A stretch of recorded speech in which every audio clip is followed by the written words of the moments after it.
welcome back to Tomi's World. You already know it's your girl Tomi, and I am back with another video. Yes, ma'am. I give you my heart.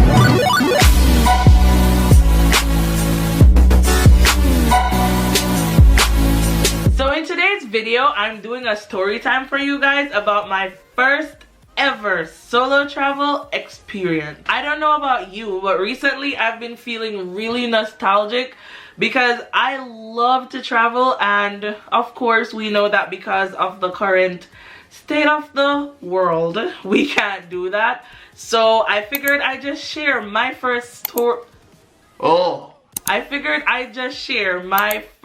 travel experience with you guys, and maybe you will enjoy my story because trust me, it's crazy. You know what? Let's just get into the video. My first solo travel experience ever happened last year. I think 2019, right? Maybe, hopefully. Yes. For my first solo trip, I went to South Korea. I feel like there needs to be fireworks. Because South Korea was literally amazing. It was my first time leaving Japan since I'd come here, and I was super stoked to just get out of the country for a little bit, get a little breather, and Korea did not disappoint, y'all. So let us start from the beginning. This idea to go to South Korea was a really spontaneous idea. I didn't really plan many things.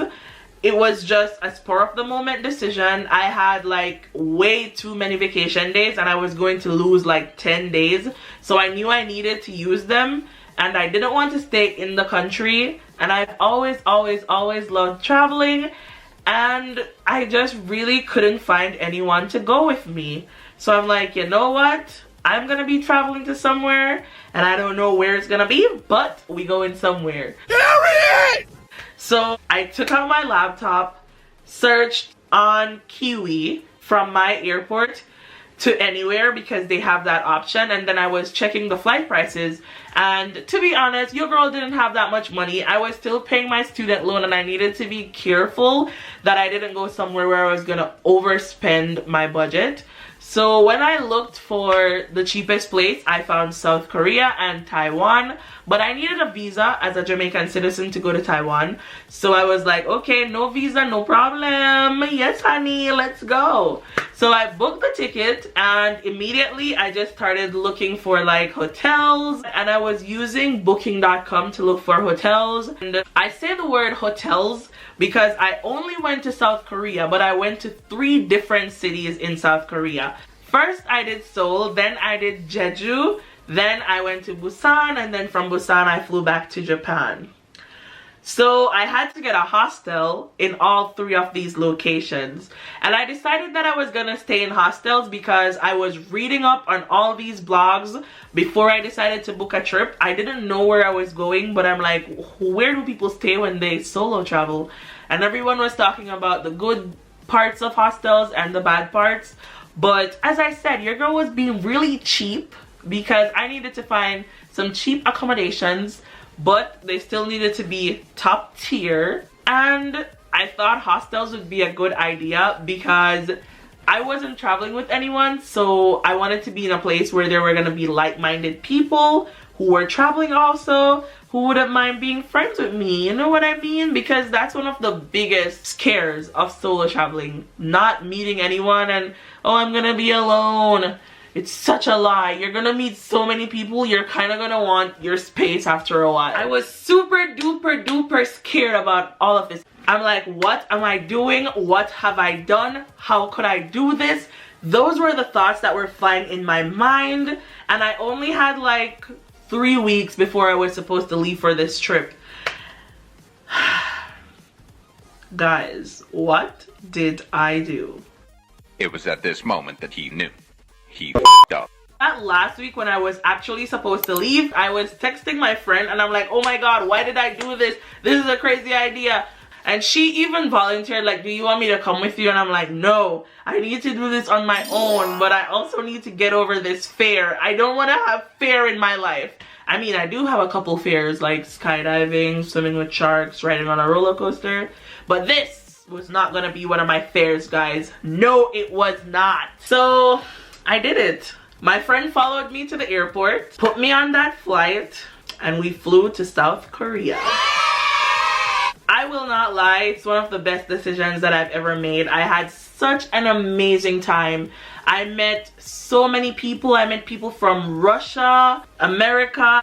I met a girl from South Africa who lives in Dubai, and she's a flight attendant. She was only in the place for like a day, but I met her and we had such a good time. I just met so many friends. It was crazy, and all I really had for that trip, because as I said, it was really spontaneous, so I didn't book any tours or experiences. All I had was just a list of things that I wanted to see, and that made my trip so much easier. Probably a little bit crazy because I really wanted to see the demilitarized zone, but I ended up not seeing it because I was just going with the flow. I would just, for example, on my first day, I met this really nice lady who was from the Philippines, and she was staying in my hostel, and she's like, oh, what do you have planned for today?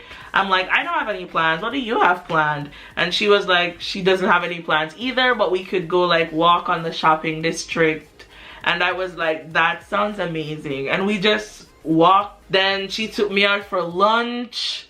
We just talked about so many things. It was so amazing, and she was so amazing. She was like, I will take your picture anywhere for you, don't worry about it.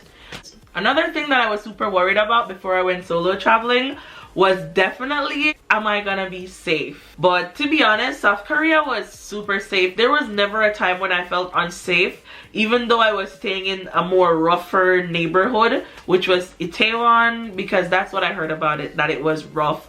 But I loved it there. It was such a melting pot of culture. There were many immigrants living in Itaewon, and I just had such a good time. I didn't feel out of place at all for a really long time because there were so many other dark-skinned people, and I was like, oh my god, I feel like I'm home. And people were hitting on me. Like this one time, a Korean guy walked up to me. Like it was my first day in Korea, and I was just walking around, and he just walked up to me and he was like, I saw you down there and I wanted to talk to you, but I was shy. So I built up the confidence, then I walked up and caught up to you so I could say hi.